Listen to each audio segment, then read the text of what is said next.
And now, it's time to set off on your virtual journey.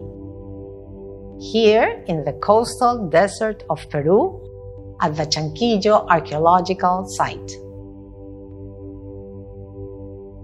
Hello to you all. I'm Marta Segarra, World Monuments Fund Peru Vice President.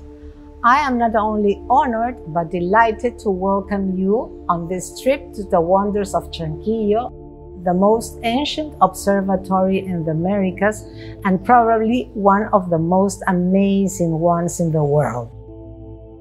Unlike other ancient observatories, which include only one point of astronomical alignment, Chankillo's 13 towers span the entire annual rising and setting arc of the sun and track the entire passage of time over a year. Right after I assumed the Vice Presidency of World Monuments Fund Peru, my first field trip was to Chankillo. Together with Dr. Iván Ghezzi, Chankillo's Program Director, who will join us right after this introduction, and Edward Rani, a prominent photographer who has documented most of Peruvian coastal archaeological sites and have one of the most valuable archives of all of them, we head north of Lima up to kilometer 350 in a 6-hour road journey. I can tell you, Chankillo is truly an amazing site, and I will do my best to share with you its most marvelous features. Chankillo is in a desert region close to the Casma Valley of Ancash and approximately 15 kilometers away from the Pacific coast. The Casma province is home to multiple archaeological sites like Sechin, in which we are currently working on the conservation assessment plan, Mojeque, Las Aldas, and Pampa de Llamas, among others. Therefore, it's a province with amazing pre-Incan cultural development. Chankillo was built over 2,300 years ago and was occupied until the early 1st century AD. The site stretches over a territory of approximately 2,000 hectares, in which we find several different archaeological remains. The two most important structures are the fortified temple and the magnificent 13 towers, which constitute the solar observatory. The fortified temple is erected on top of a hill and is surrounded by 3 very high ovoid defensive walls with false entrances likely built to protect the central sacred area. So, this layout was sort of a labyrinth to prevent invasions from external threats. But it is really the side towers which are at the heart of Chankillo's unique cultural and historical value. As I said, Chankillo is believed to be the earliest known astronomical observatory in the Americas. So, let me explain a little bit about the 13 towers. The 13 towers are aligned along the top of a long hill that resembles a dinosaur spine. When seen from one of the 2 observatory points on either side of the hill, the 13 towers become an artificial horizon that allowed Chankillo inhabitants to measure solar alignments at sunrise and sunset and accurately determine the date.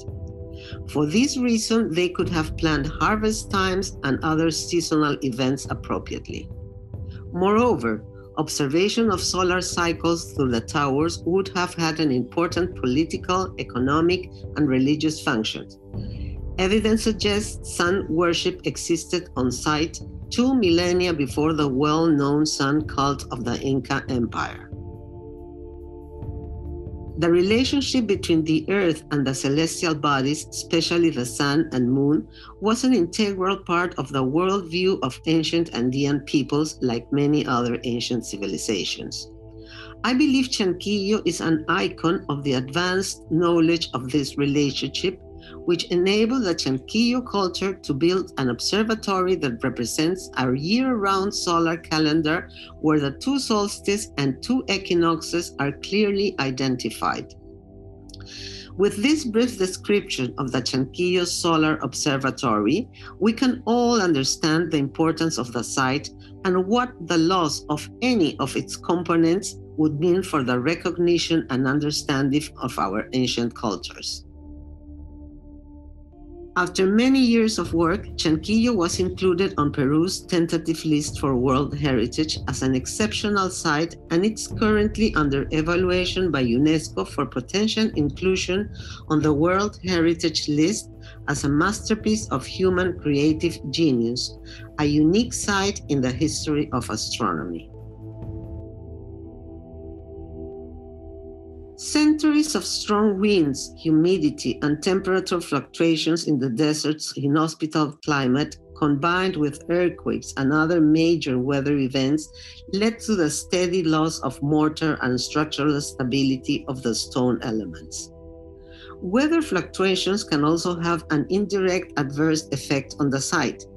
In 2017, for instance, the flood caused by El Niño closed down roads, forcing residents to drive across the archaeological site near the main structures. After including the site on the 2010 World Monuments Watch, World Monument Fund supported the Chankillo Revalorization and Sustainable Development Project, which conducted excavations, research, and documented the site. We have collaborated with international experts to preserve the site and implement preventive measures to protect the 13 towers. The first phase of the conservation of the 13 towers was funded thanks to the 2016 Ambassadors Fund for Cultural Preservation of the U.S. Department of State and the CELS Foundation.